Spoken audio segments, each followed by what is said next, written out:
Welcome to Luca and Miguel. Enjoy the video. In this video, I will explain how to sync your Google account on Android.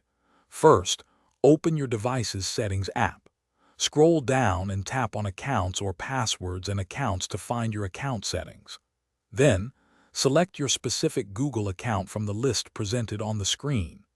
This is the initial step to manage your sync preferences effectively and ensure your data is up to date across all services.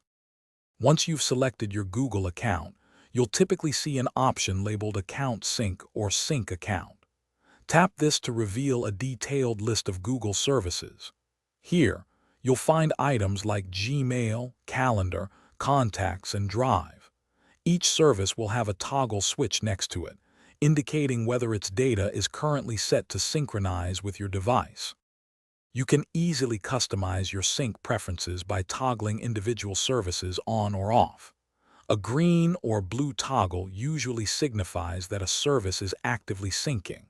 If you want to manually initiate a sync for all services, look for a three-dot menu or a More option, which often contains a Sync Now button. This allows you to update your data immediately.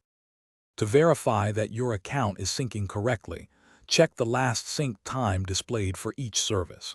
If you encounter any issues, first ensure your device has a stable internet connection. Sometimes, a simple restart of your phone can resolve minor sync problems. If issues persist, you might consider removing and re-adding your Google account to refresh the connection. Thanks for watching and please subscribe. It's the best investment you'll ever make.